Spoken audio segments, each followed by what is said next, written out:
Hey, yo! Hold on. What kind of pro scout says, hey, yo? You're a pro scout here. I've attended the prospects game to see if I could spot the next big thing, and a few of the kids caught my eye. We've got goaltender Louis LeBlanc. So what are the odds? We should draft that guy. There's a goalie in this upcoming draft named Louis LeBlanc, which is the same name as one of the forwards on our team. And welcome to Season 13, by the way. So that is the opening to the Season 13 off-season. We've got contracts to negotiate, but first, we also have retired players. And you can see the first one on the list. It is the fabled Brent Burns.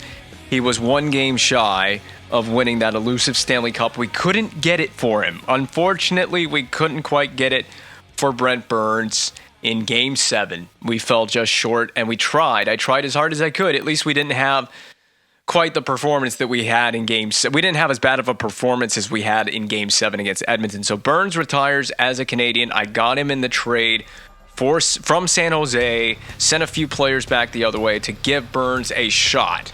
Just to have a shot, he falls short. Patrick Kane retires as a member of some studded Coyotes teams. His teammate in Chicago, Jonathan Toews, is also done. So those two retire in the same season. Evgeny Malkin Gino is done after 1369 games played and 1316 points, which is a crazy career for Malkin. He wasn't far off from being point per game in this career. Then we got Bobby Ryan, Mark Stahl won a Stanley Cup with the Canadiens in the GM mode, David Perron, Clutterbuck, the names going off the list. Letang was in San Jose. I didn't really even know that, to be honest. Kuhlman, Berglund, Stewart, Devin Setaguchi. Toronto lost a few guys there. Holy crap. Logan Couture also calls it a career. Jeff Schultz, Mark Mathot, Carl Hagelin, Bozak, Fistrick, Irwin. I mean, the names are going to be continuous. If I see anyone that stands out to me, there's a former Canadian, David Desharnais. Nick Bonino wins that Stanley Cup and retires promptly with the Colorado Avalanche. And we still look at all the games played for these guys. These guys have all played over 700 games. There's Luke Adam, the guy with two first names, Bobby Sanguinetti, and now we're getting down to names that we are a little bit less familiar with.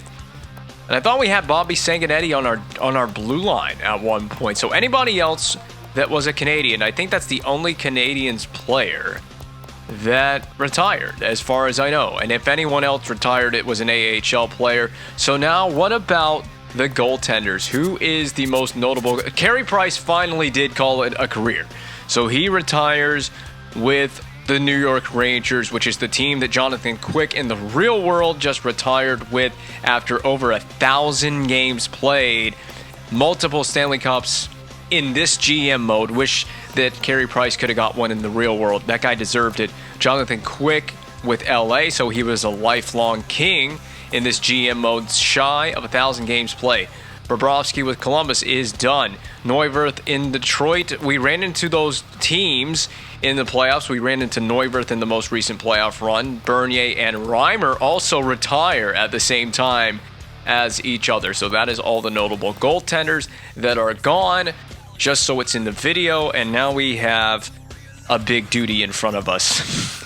That's probably not the best word I could have used right there, but we do. I have a big job in front of me in this offseason because I'm still laughing over the sentence, but we do have a lot to take care of in the offseason because I'm pretty sure there's a lot of expiring contracts. Okay, and the entry draft, which the Pittsburgh Penguins have the first overall pick in this draft. That's right, I dealt my first round pick to Pittsburgh to get Sidney Crosby in a year that Pittsburgh was not going to make the playoffs anyway. I don't see myself being worried about getting a draft pick. We're still building to win a championship. I'm not worried about drafting players. It's season 13. My plan is to wrap this up by about season 15. We'll see where the future takes us. But I am planning, I didn't mean to press that button, but I'm planning on calling this a GM mode by season 15. There's no point in drafting and developing a prospect. We have got to be all in now from here to the end of the GM mode. Okay, I got a trade here at the draft. We're sitting here at the draft floor. I got a potential trade on my mind. Louis LeBlanc. This is more of a money-saving thing than it is anything else. Now, LeBlanc, I'll pull up LeBlanc for you and show you. 34 years old, entering this contract's negotiation stage. He is 6 feet, 180, 4-star, white star potential, 86 overall playmaking center.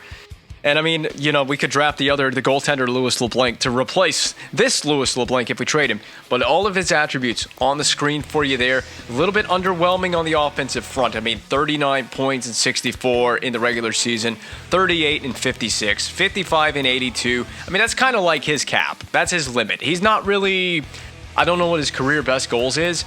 And here's the career numbers, by the way. 852 games, 208 goals, 557 points. He's played in 152 career playoff games. 63 goals is actually really good in the playoffs when I take control of this Canadiens team. And he has 129 career playoff points. He's a first-round pick by this team at 18 overall. But he has 1 year left on this deal. Now, this is what might make or break this potential trade with the CPU team.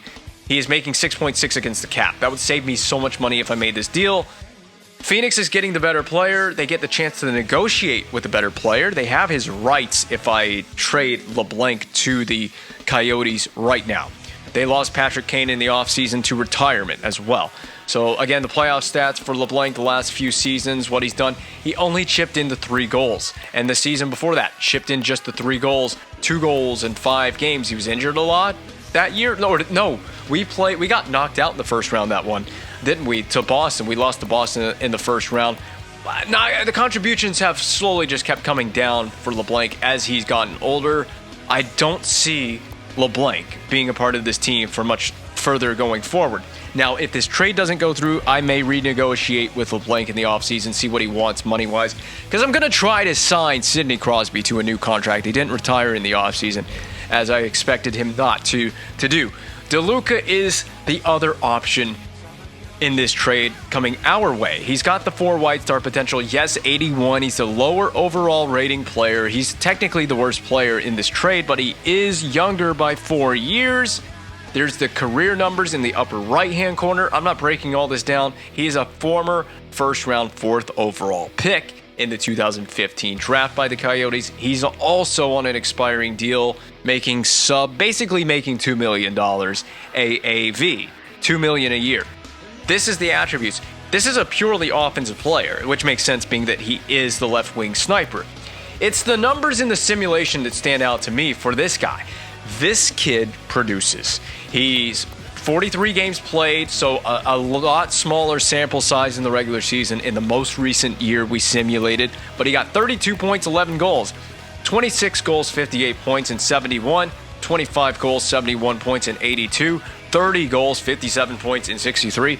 This guy finds a way to create offense. Now, I will say this. He's playing on a Coyotes team that has Loic Arnaud, that created player for the draft class that I made. And he had Patrick Kane as well. I think they were probably at some point playing together on the same line or the same power play unit. Maybe that contributed to the production. But you cannot deny, there's the playoff numbers, by the way, so individual playoff stats for this Anthony DeLuca, and it's the shooting category. He is a pure sniper, shooter, offense playmaking guy. He's purely offensive, and I'm going to take the gamble on a potential trade here. I'm also trying, because of, if we pull up the trade value at the bottom of the screen, the value of DeLuca is so little, I have to try to get something back. I'm going to be a little selfish and try to get a first-round pick in this current first round, 18th overall, from the Coyotes. They do get the better player, the second-line forward, Louis LeBlanc, to help them out and minimize the loss of Patrick Kane. Do they do it? They say no, and it's if they say no because of that, then they're not willing to, they're never going to take on that. So we will end up going into negotiations with LeBlanc. So I did all of that for no reason to just hold on to Louis LeBlanc. Now, there are players going to potentially reach free agency that we're going to pay attention to. Caleb Johnson. I'm going to see what kind of money LeBlanc wants, and I'm going to shut down my phones. Mara Von Arx, or Von Arg, however you pronounce that name. Sergio Sisoyev, Arkatov. I mean, they're just really trying to throw the most difficult names to pronounce in the first couple picks of this draft. and I will quick sim that whole first round, take a look back at who went in round 1. I need to take a picture, and we can review. I'm sorry, I'm laughing at the fact that Columbus took a guy with the last name Baby at 27th overall in this draft, but I'll take a look at the top 7, top 8 players and how they turned out to be when we get to the contract screen. We don't have a second round pick, by the way, so there is no second round pick for the Canadiens because I traded that one as well. There's no trade for me to propose. Everything that I do for this team in the offseason from here on in is basically going to be done through contract renegotiations and through free agency. And we don't have a third round pick. I mean, I'm telling you, we better be like all in, balls deep on trying to win another Stanley Cup. LeBlanc goes to Dallas, by the way, the goaltender, Louis LeBlanc. New York Islanders draft a kid with the last name DiPietro. History repeats itself. No third round pick either. Let's just sim that third round. I want to at least make one pick myself. So I'm going to make a pick in the 4th round. Any names that stand out to me as I just scroll up and down the left and right side of the screen? Nothing there. We do have a 4th round pick. It will be the first pick the Canadiens will make in this draft, and I'm going to make it myself. And there's all the picks that were taken in round 4. I genuinely have no idea what's even left. Nothing's left on the board, I think. Ooh, there's a 3.5 Green Star potential player there. He's projected to go in the 6th round. What about the goaltenders? Where's the goaltenders? Is there really even... There's no goaltenders. Really, you could take Thomas Schultz out of Germany. The German goaltender from the SHL. Projected to be undrafted. Or do we take the skater... I got to sort this by potential again. Do we take the skater Lamp Man? He's a lamp lover. What is he? He's a left wing. He's 19. How old is the German goaltender, though? See, I like to take the younger player because there's more room for potential and growth. He's 20. Brent Parker. Oh, that's not him. Sorry, I was about to say, that's not a very German-sounding name. Thomas Schultz, the German goaltender, he's 19 as well. So did we... I'm guessing we did scout him. I mean, I'm going up to about 15 seasons of the GM mode, right? I don't have a full, however many seasons to wait for that kid to develop. You might have a better chance with Lampman. However you pronounce it, Lampman. The U.S. left wing playmaker, we're taking him. And we'll find out how good he is in the contract screen. And from here, I'm just going to sim the rest of the draft. No point in wasting any more time with this. I didn't mean to go to that screen. Entry draft complete. Going back from round 7, we took Eminem in round 7, Green in round 6. These players that were taken here in the NHL 14 GM mode anyway may likely not see NHL time in their careers. Very few of these guys will. I actually would like to try to figure that out. Going back, this is round 4, by the way. Round 3, round 2, and round 1. I would like to kind of find out how many late round picks from like round 5, maybe round 4 onward, how many of those draft picks in the GM mode actually play NHL games for a team. Now, I think it was it Columbus had like a guy drafted in the 4th round that was playing on their first line in that series we just did in season 12. So you can go back and look at the first game of that series, because I checked out the Columbus lineup before that series started, and you can see where the guy that was playing on the first line right wing was playing, or where he was drafted. And I'm pretty sure it was a 4th round draft pick, but that doesn't happen very often, at least in NHL 14. Now, Legacy Edition, which I'm planning on doing something with Legacy Edition, that might be different. I have no experience with Legacy Edition, so that remains to be seen on my side. So now we got to go take a look at the top 7, top 8 picks. Okay, I got to figure out, let me sort this by overall, because that's what's more important. How many UFAs? Sid is a priority. He is absolutely a priority. We make whatever cap space we have available to Sidney Crosby, and I'm going to find out what he wants. LeBlanc, we got to find out what we want to do there. Pacioretty, what do we want to do there? Are we willing to move on from Max Pacioretty, or should we let him try to ride off into the... If he wants a 1-year deal and it's not too expensive, his potential is dropping off, so that might help me on the contract negotiation side. Begris, I think you just bring Begris back. The Kuju Voodoo, Su Kai-Ming is locked up, we're good there. Nino Niederreiter, do we bring him back? I mean, it's going to all depend. Kamayev is a UFA. Polkinen UFA, Stromwall UFA, and it doesn't get really complicated from there. So those are all the real big. Yeah, I forgot I have Mikko Rantanen. How did I get Rantanen? Did I sign him in free agency? Yes, I did. I think I signed him in free agency. He's actually a 4 white star potential. I should have edited Rantanen before I started the GM mode. And there's so many players that I didn't recognize I should have edited. And Rantanen is one of them. He never really reached his full potential. Okay, so I've kind of taken stock of who I need to sign, at least as far as skaters are concerned. What about the goaltenders? Do I have to do... Oh... Shiza. I have to sign Fucale as well. That's going to eat into my cap space. Sidney Crosby and Fucale are the 2 goaltenders that are absolutely going to bite into my cap space. Unless you bank on there being a goaltender in free agency that makes more sense. Fucale makes a lot of sense. He's been a really good goalie. Can I pull up his contract, what he was making with us? Yeah, I thought he was making like $8 million even. There's a lot of AAV. Do you think the AAV for Fucale is going to go up? We're going to find out in a moment, but first I want to look at the top 7 or top 8 draft picks. First overall to Pittsburgh, Johnny Mara, 20 years young. And let me tell you, the last time Pittsburgh took a goaltender at first overall in the draft, it worked out pretty well for them. I don't think we will find anything out about Johnny Mara because this GM mode will wrap up by the time he develops. But that's where Johnny Mara ended up in Pittsburgh, and those are his stats, 53 overall at 20 years old as a goaltender. Daniel Von Arx, however you pronounce the last name. If I got the pronunciation right, they nailed this pick at 2nd overall, 19 years young, 4.5 gold star potential. The Rangers have something, they might have something building there with the departure of Carey Price in net. Von Arx will come in, the right wing power forward at, like I said, 19 years old. 80 overall, right off the hop. That's a good one. Dallas takes Matti Sailio, however you pronounce that. That's a Finnish player, Finnish last name, 6'7", 218, 19 years young. 77 overall, 3rd overall pick by the Dallas Stars. Chicago takes Sergei Sysoyev, the 60 overall power forward at, 4th overall in the draft. I don't know that this is going to be... I don't know what this player is going to turn into. 60 overall at 19 is really underwhelming.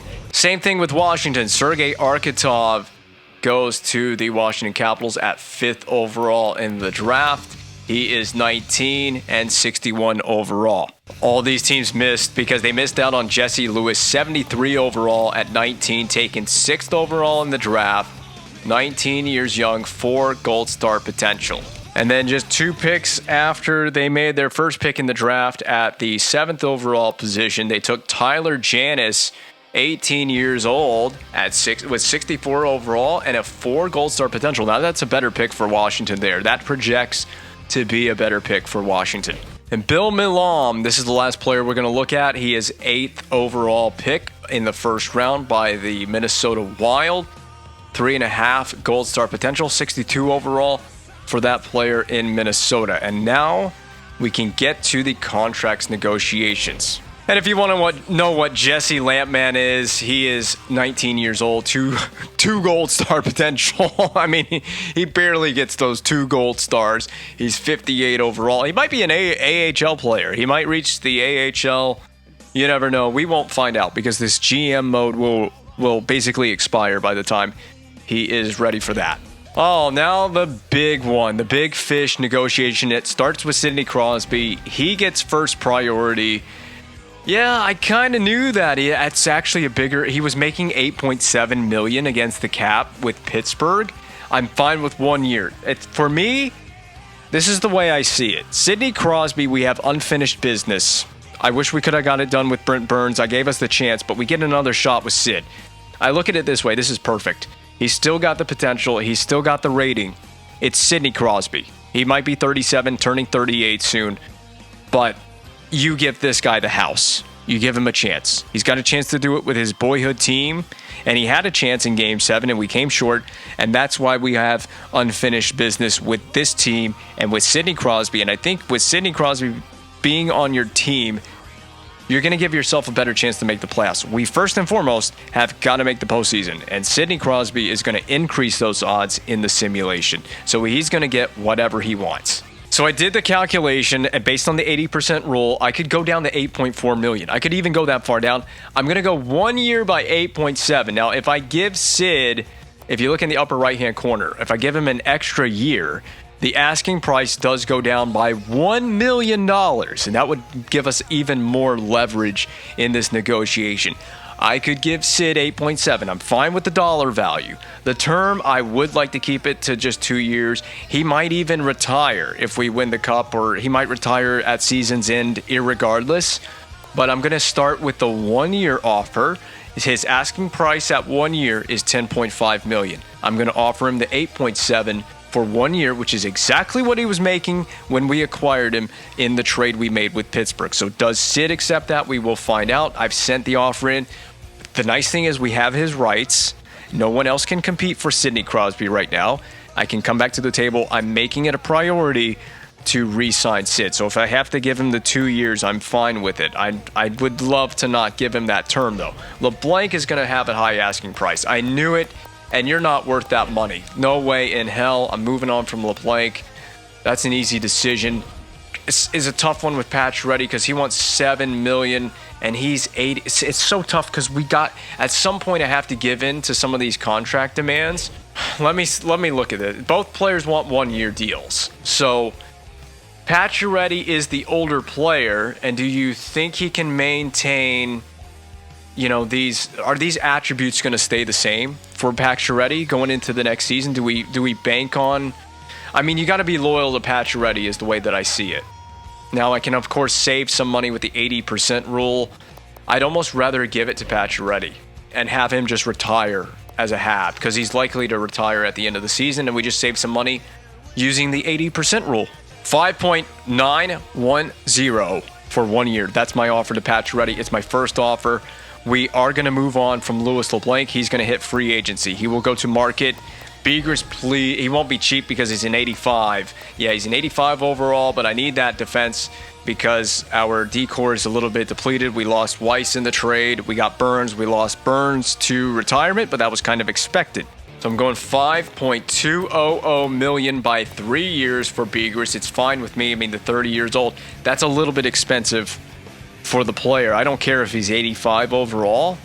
It's a little high. Even though he is a top 4D, I would prefer to pay him more like $3 million. But anyway, he gets what he gets. Hedman is still a part of the core. This is the problem. We got an aging core. I'll take a look at that in a moment as well. Kuzminski, please be cheap. He's not going to be. Okay, that's more reasonable than what Begers wanted. I got to still have good players on this team. So Kuzminski, to me, is kind of a priority. I got to be careful because I got to make sure I have cap space, but I had $44 million entering this offseason negotiation. So 80% of that 5.370 is down to close to 4.2. So it can probably shave almost another million there. I shaved $1 million off of Begers' asking price. I'm going to go to 4.440 for Ryan Kuzminski. If it takes forever to get the number down. 4.440, 3 years, Ryan Kuzminski, it's in the mail. Nino, now this will save me I'll save a few bucks with Nino. It's a must-have to bring back that depth, and to me, I don't know what 80% of that is off the top of my head because math was not my strongest subject, but I'm going to guess that I can go down to 3.40 million for 2 years with Nino Niederreiter, so I shaved a little bit off of that. Kamayev is not going to be that cheap. I'm going to go Kamayev. I'm going to extend the years. I'm going to go 4 years. And then I'm going to go down to sub 2 million. 1.995 million, 4 years, Dennis Kamayev, be my depth. If he doesn't like it, I don't care. I'll just find something in free agency. Timo Pulkkinen is done for. I'm not paying him what he wants. Malte Stromwall. Okay, so Nino offered whatever. I forgot what I offered him, but I did shave some down on that dollar value, so that's not good news. But like I said, I have $44.015 million of cap space entering the contract stage. So there's one that's rejected. I knew most of these guys are probably going to reject. Pacioretty a rejection. Whoa, I have literally everybody rejected Dude, nobody wants to play for this team. The only guy that renewed was Stromwall. That's kind of an embarrassment. And there's already, I'm down to, that's like $1 million out of cap space already gone. So I got to come back to every single one of these guys that rejected. That makes things far more complicated. So Sid, we're going to officially do the full 2 years. We're just going to 2 years, 8.7. We're just going to give him the 2 years.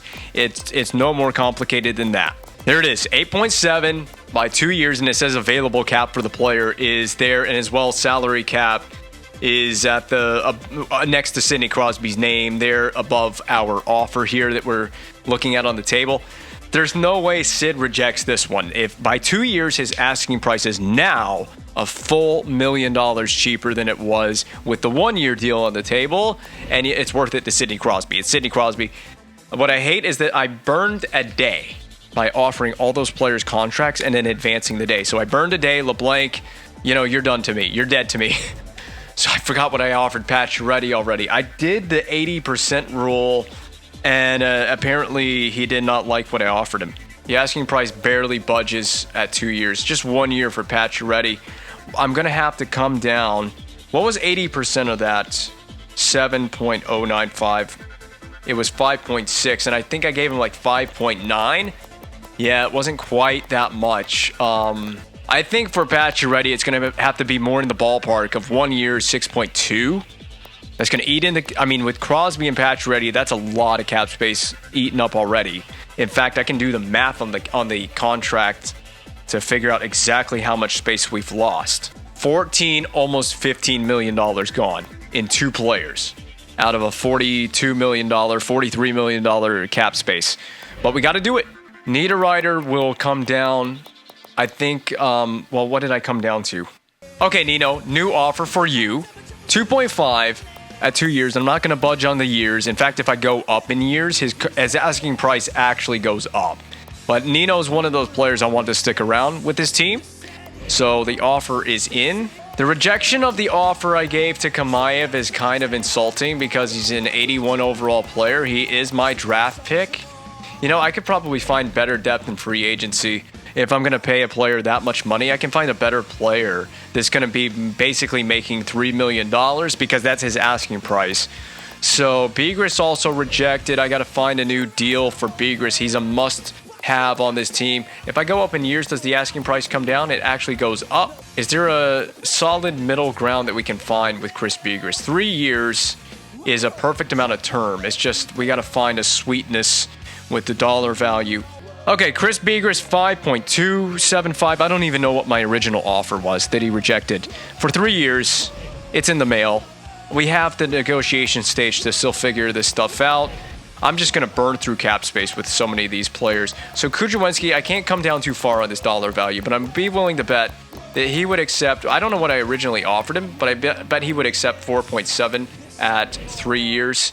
Got to have Kujawenski on this team. And then, and from there, that's most of the big names. But I'm just going to take care of all these other players in the meantime, and we'll be right back. Well, I got 16 of these. Is Sidney Crosby, Pacioretty, any of those guys good with what I offered them? So Christopher Reed, that was an easy one. Okay, well, Nino's playing hardball.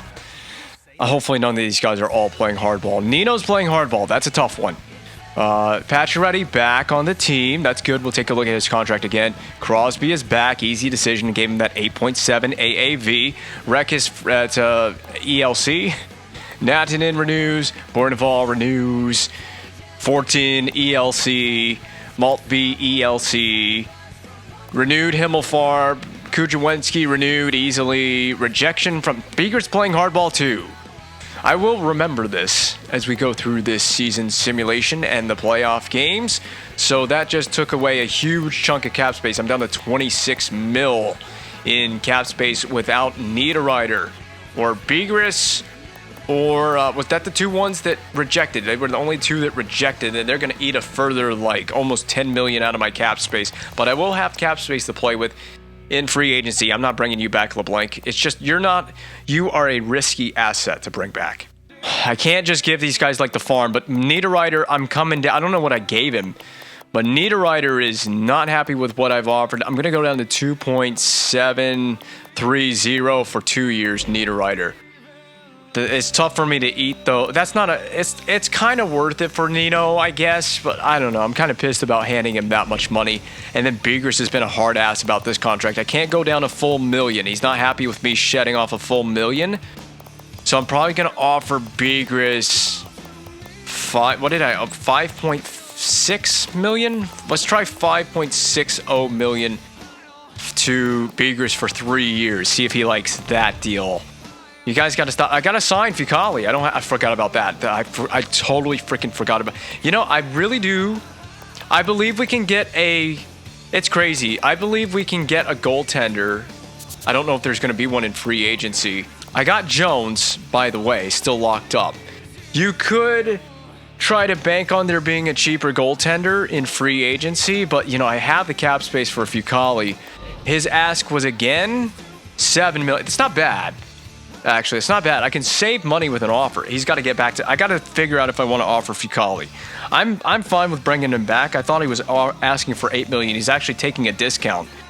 And especially so if I apply the 80% rule to this, I think I can go down to like 5.9, close to $6 million. That's not terrible for Fucali, who has proven himself. He's proven himself with this team. So I'm going to go down to... I might not play with it. I may shave just the full million and see if he takes it. I mean, you might as well just give him the $6 million at this point anyways. For 3 years, there it is. It's in the mail, Fucali. And I got to sign these guys for the AHL too, by the way. So Serebryakov, that's easy. And whoever's going to back him up, Walton plus Schremp, I'm going to tender that guy and offer this guy a contract for the AHL. And we'll find out what Zach Fucali thinks about that contract offer. I'm saving, like, I'm only paying Jones $1 million to be my backup, so I have I would have a combined like $7 million in 2 goaltenders. There it is from Nino.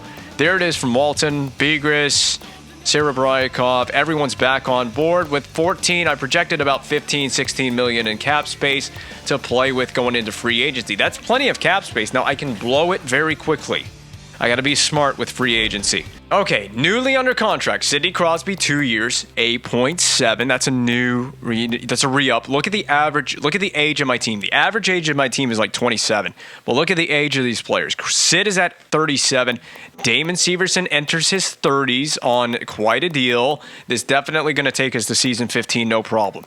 Pacioretty brought him back 1 year. I mean, I got to have some loyalty to number 67, Max Pacioretty. We have to have that loyalty to a guy. He deserves to hopefully please retire at the end of the season. My God. Hopefully ride out into the sunset as a Hab, and hopefully in an ideal world, Stanley Cup champion one more time. Victor Hedman still locked up. 2 more seasons of that contract. That takes him right to 36, which is a good age for Hedman. Last year of Duchesne, unless we decide to re-up him in free agency, which I think I will, as he deserves to also, I mean, the captain, the catalyst for the offense for this team, deserves to ride out into the sunset wearing the C and the H on his crest. Begris, 3 years. We gave him that deal. That's a new contract for Begris that we just gave him.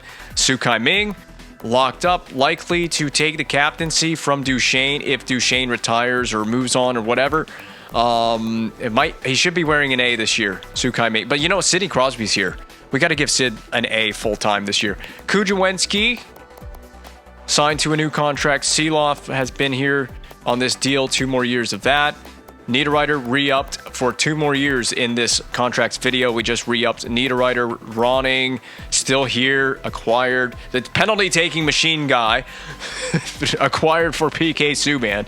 And, you know, I'm saving money with that Larry Ronning deal. Yes, he's not as good as PK Subban, but I'm saving money there in that department with that $2.160 million deal. Re-up Tromwell in the offseason. Ryan Precht on the last year. Bertrand on the last year, right, going into this season. Vavoda, didn't I give him this long-term deal? Look how much money. Look, $1.6 million for all that term for Vavoda. Yes, a 79 overall player. Ryan Murphy, Ben Messier, Draisaitl. Yeah, I have Draisaitl here, and I should have edited Draisaitl before the GM mode. Russell Glencross. These are all now getting into, AHL territory. And one more time to review it for you, Martin Jones as the backup goaltender at $1.1 million, 82 overall, age 35 season. It's good enough. It's sufficient for the backup role. Fucale takes a discount. He's making $2 million, exactly less than he was being paid before for 3 seasons. That takes him to his age 33 year, as he recently dropped Game 7. I'm not pinning this on him. He recently dropped Game 7 in the Stanley Cup Final. So my depth chart in the upper right corner, just so I can see. So 5. So I got to figure out what is 13 and then 6. I don't know what so the dash on that, I don't know what the dash is. 13 of 6, 7 of 6. So I'm guessing, I don't know. I don't understand the depth chart thing. I have no idea. I'm not worried about it either.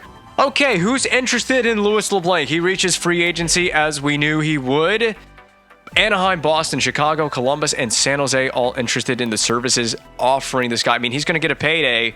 He is going to get a payday. Not worth it. I don't care. 34 years old. He's going to be dropping off. He kind of has started dropping off statistically with 2 years on that deal. I mean, it's just 2 years. It's not a lot of term, but no way in hell is he worth 7.9. I mean, Sid's making 8.7 on this team. He's not worth that. Eric Johnson, the defenseman, we saw him in the Stanley Cup Final. He's 37, though, and he wants the 2 years at 9.9.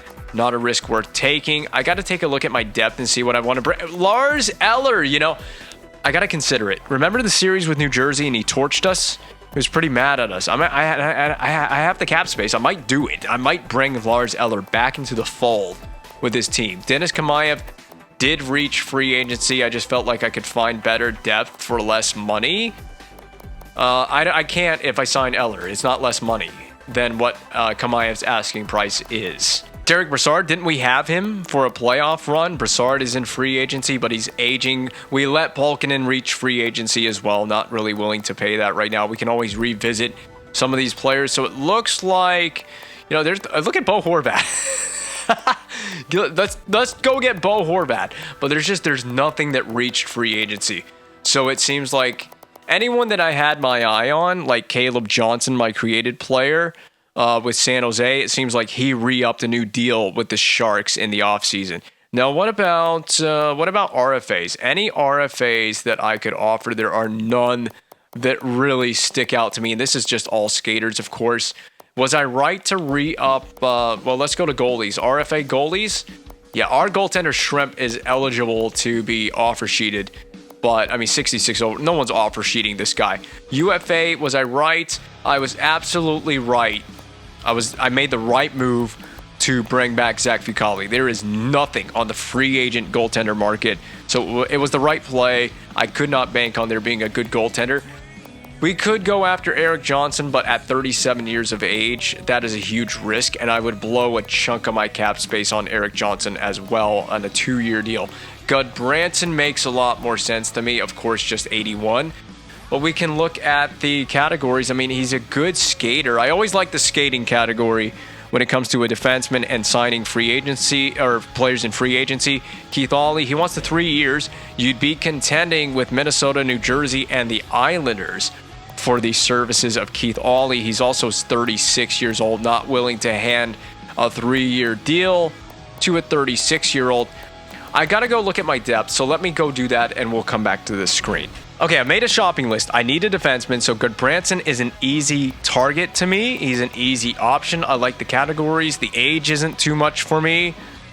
You could look at this Sigalet guy. He's a great skater. Okay, I've already made my decision. Sigalet, you're going to come play for my team. I'm going to just shed a little bit off the dollar value. No one else is interested, but I'm just going to shed a little bit so we're not burning too much money on this player. I'm not going to shed that much. I'm going to go down to 3.30 for 2 years to Sigalet, the defenseman. I didn't pay attention to what kind of defenseman. Offensive defenseman.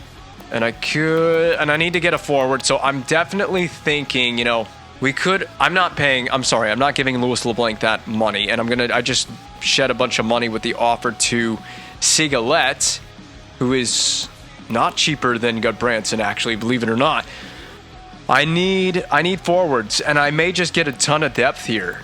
1-year deal for Eller is easy for me. I can do a 1-year deal for a 36-year-old. I'm just doing it. He torched us in that playoff series, and I'm not willing to risk it again. 3.225 1-year Lars Eller. Think about it. Think about it. Montreal is an interesting player. What kind of player is he? He's a power forward that has a really decent shooting category. I'm going to take a look around here. Robinson Franzen. This is my depth forward. Good defense, good skater.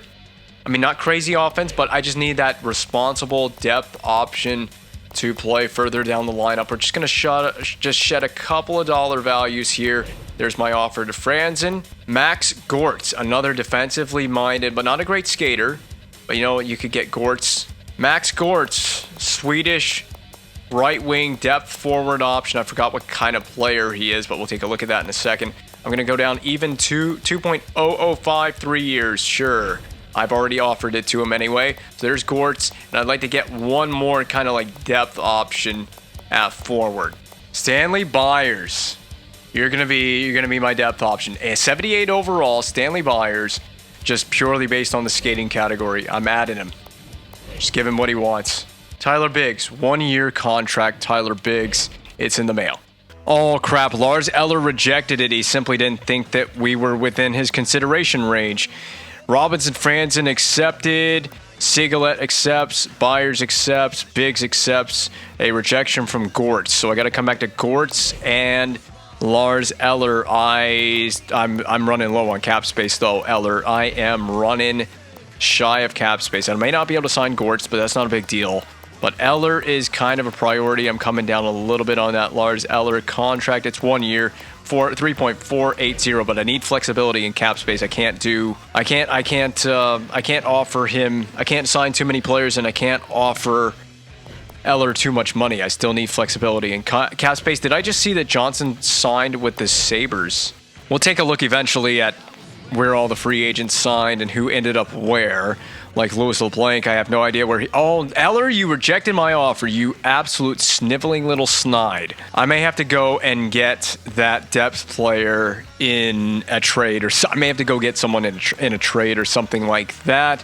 But let's see who ended up where. Let's go take a look at there it is, transaction news. There was a trade that went down. Guindon from Tampa Bay goes to Edmonton, and Sam Gagner goes to Tampa Bay the other way. Free agent signings: Ferraro, Kamayev signs in Columbus, Zach Smith, Gauthier Leduc. I was kind of banking on Eller signing with my team. He would go to Colorado. He would sign with the Avalanche, so he does. He signs with the defending Stanley Cup champions. I hope we meet them in the final now. LeBlanc in Anaheim. He signs a 2-year deal, overpayment, but he goes to Anaheim. I probably should have signed him. Johnson did go to Buffalo, so Eric Johnson signs in Buffalo. Those are some of the players we signed. I signed 3 forwards, so I did do my shopping list. Byers, Franzen, Biggs, all skating forwards, signing with my team, except for Lars Eller. I'm so pissed about that. Sigalet. So we might have to just build a team with a draft, or not a draft, I'm sorry, but a trade move. We may have to make a move in a trade. Any names that I'm familiar... That's it. That's like all the big names off the board. There were not a lot of crazy free agents to pick from in the free agent pool, so that's all the notable ones off the board. If there's anything else that I need to see, contract renewals, it would be nice to see. Let me see if I can find out what happened with some notable players. Like I'm running low on brain juice right now, so just bear with me for a second. I'm pretty sure Nick Delorier resigns in Carolina. Well, that happened in the real world as well. Oh, what's his name? Nathan Beaulieu resigns with LA. So there's one. And Ben Bishop, who was along for the ride with our team, also resigns in LA. So a little bit of a reunion going on over there in LA of former Canadiens. There was a player that I was thinking of. It's a San Jose... Oh, it's Caleb Johnson. Did he re-up with the San Jose Sharks? There's a lot of contracts to go through, so I'm just going to scroll through this kind of quickly. Mario Kempe, I remember him from the Flames GM mode. That's why that name's familiar to me. Anthony DeLuca resigns in Phoenix, so we targeted him at the draft. I don't know if I could get him in a trade. He has very low trade value, I know that. Jordan Staal re-upped with Carolina, so they clearly want to try to be competitive with Jordan Staal on that team. It's so tough because I'm talking at the same time and needing to look for specific names. Teravainen re-signs. We traded him. No, they got him off waivers. That's right. My team was forced to put Teravainen on waivers, and he re-signs in San Jose. They're building something kind of interesting in San Jose, I gotta say, because they got Max Weiss in that trade with us to send Brent Burns the other way. Eller signs with... he re-signed with... What? Eller re-signs with the Devils, but why did he end up in free agency? We're in the 2025 offseason. Yeah, we're in the 2025 offseason. So why was Eller in free agency if New Jersey re-signed him to a one-year deal? But then maybe they had to buy him out? And I don't know. Maybe they bought him out. And they just realized they didn't have the space. I don't know what happened there. I have no clue what was going on there and why he was even available in free agency then. Yeah, we re-signed Fucale. OEL re-ups in Phoenix. Oh, great. Columbus still has Dante Salituro. We know what he did in the East Final against us. Aaron Ekblad re-up with Toronto. 2-year deal there. Caleb Johnson, there it is. It's official. He did re-sign in San Jose on a 2-year deal. Did not reach free agency. Very smart move from the San Jose Sharks not to let that get out of hand. Sean Monahan re-signs in San Jose. We were forced to trade him to get Brent Burns. We were forced into a position. He didn't reach free agency. Ben Hanowski would be a player to target. That would be an interesting player to target in a trade just to add some depth for us. Familiar with him from the Flames GM mode. Doesn't that look nice? Montreal re-signed Sidney Crosby. So I pretty much got my team squared off for the off-season. We made our big deal with Sidney Crosby. That was kind of the big one. We re-upped Max Pacioretty for 1 year. We're kind of at a weird point where this team and this core are significantly aging, and the competitive window for this team is dwindling. We did re-up the big one in goal with Zach Fucale, gave him a 3-year, $6 million deal, which would take him through season 15 for sure. So we're all good for that. It's a question of whether this team can contend as is, because if you sort the all-skaters by overall rating from Sid on down, best player on the team now officially, as of the date, it is September 11, 2025. Sidney Crosby is 38 now. He has officially turned 38 in the game. He's 92 overall, 87 overall, 86, 86, 85, 85, 85, 84, 83, 82. Now you're starting to see where depth is going to matter, especially when it comes to forwards. So if I sort this by all forwards, here's your forward core. There's your top 6, decent. Crosby makes this top 6 really stand out with that 92 overall rating. And I mean, I'll show you the attributes of a 38-year-old Sidney Crosby as well. But you can see that the depth does fall off very quickly, already down into the low 80s. Now, it's not the end of the world. You need these low 80 players. They'll save you money as well because we're taking quite the cap hit with Sidney Crosby and the re-signing of Fucale. So you're going to need these depth guys to come through big time for you. I signed a few guys like Stanley Byers, primarily because they have insane skating categories, and I want to see how that works out for us in the simulation and as well in playoff games should we get there. So that's my forward core. If I show my D core after the offseason, we lose Brent Burns, we lost Max Weiss, we turned him into Brent Burns, we lose Brent Burns in retirement. So now we've got 86. Wait, Hedman, I thought Hedman, was Hedman an 87 overall, or am I just imagining that? Wasn't Severson an 87? I don't know, we may have had some drop-off in the offseason. The demoralizing loss in Game 7 of the Stanley Cup Final was too much for some of these guys on the D-core. But the way I see it is Severson, Begris, Hedman, Ronning, Sigalette, and Messier seal off a healthy extra. Murphy, you're playing in the AHL. So that's kind of the way that I see it. The depth isn't insane when you get to the bottom pairings. We're just going to have to hope that Hedman and Begris and Severson can carry the load for this team defensively, and that it's good enough along with Martin Jones and Zach Fucale. Of course, Fucale will be getting the boatload of games in the net. He played 78 a season ago. So Martin Jones is just there to open the door for players coming on and off the ice. And that is it. There's one more thing that I wanted to look at. If we go back this way to the Los Angeles Kings, defensemen, did they re-up Subban? Is this the deal that I'm paying PK Subban? 3 years, 6.9. I didn't think I was paying that to Subban. I think the Kings have re-upped PK somewhere along the lines. He's 36 years old. That was a player that I kind of wanted to take a look at. And before we start the season simulation, I will take a peek right before the season starts at where players like PK Subban are, but where my created players are. That's all the time I've got for this one. And we will preview a lot more and do a lot more ahead of the season simulation. And of course, the season simulation for season 13 itself.